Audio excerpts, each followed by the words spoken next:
Welcome to Complexity Made Simple. My name is Paul Allen, and the subject of today's video, we're going to take a look at a case study for one of my clients. Hope you enjoy it. Okay, let's take a look at this latest case study. And in fact, this is a case study that has only just started. It's not a complete project, but something's come up in the case study. There's a little pattern that's turned up on the run chart. That's just a great little learning point. It's a pattern that you often see in data, and it's just a great opportunity to learn how to read your run charts and to see patterns that are important to you. Now, this is the project. Look, it's a carriage. It's a carriage plate. So what we're looking at is the frame at the back rather than the bearings that have been assembled onto it, and they have a problem with a particular tolerance, a particular dimension. Now, just before we go in and look at the run chart, just something to say about the problem statement. It would be great if the problem statement was much better. High variation in the magnet dimension. It would be much better if they said what the defect rate was. It would be much better if they quantified the variability in the magnet dimension. But that's just a small point as we go in and look at the run chart. So let's take a look at the run chart. Now, they've measured 180 pieces.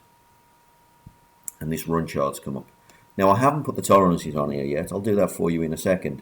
But before we do that, just something to say about this. Your processes are supposed to be random number generators. So whenever you look at a run chart, you should be asking yourself a question. Is this a random number generator? Especially if what you're measuring is a completely continuous scale. So the ability to be anywhere on a particular scale. Now, we happen to be measuring in millimeters, and the way the graph is put together, look, it's moving in 0.02 of a millimeter. But what you are seeing the data move in these lumpy steps. So the data can only go on part of the scale. There's no ability for it to subdivide and to be anywhere other than on those lumpy sections that we've seen. So look, the data is sitting in lines. Look, there's a line of data there. There's a line of data there. Look, there's a line of data there. Now, there's a couple of things that this often tells you. When you see data coming at you like this, in these lumps, these lines like this, either there is not enough decimal places. So it could be that what we have here, this is about decimal places on the measurement equipment. Now, this is the case in this case. It could also be sometimes something that the operator is doing. This especially happens when you have a tolerance limit and the operator has lots of results below the tolerance limit. He doesn't want to record bad news. So what he does is he puts each one dead on the limit. When you see results dead on bottom tolerance, or indeed the equivalent, especially on the same chart, results that are up there as well, dead on top tolerance, that's a sign something's wrong. The operator's doing that. But in this case, the way this data is moving in large jumps, it's because of the decimal place problem. So let's put some tolerances on this thing now, and it shows you the scale of the issue that this is going to cause.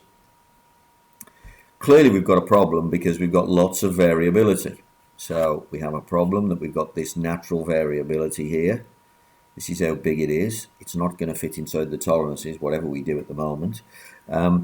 But even if we removed that variability and we tried to get the results to fit inside the tolerance, we have a problem with our current measurement system, because the current measurement system will only allow you to be in three places: top limit, mid, or bottom limit.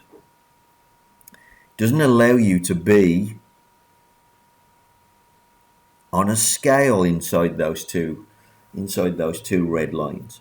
So before we do any work to sort out the variability, they need to sort that out. They need an extra decimal place on their measurement system. Now, you can see that just from the run chart. This is a common pattern. It does appear quite often. in projects. It especially appears when these days I'm dealing with companies that tend to be making high specification parts, and although they're trying to machine things to a high specification, they actually can't measure it to the specification they've been asked to achieve. So you see this quite often these days. So it's a pattern that you're going to see. Now, the lads that are doing this project have also done an MSA, and the MSA agrees with this particular problem.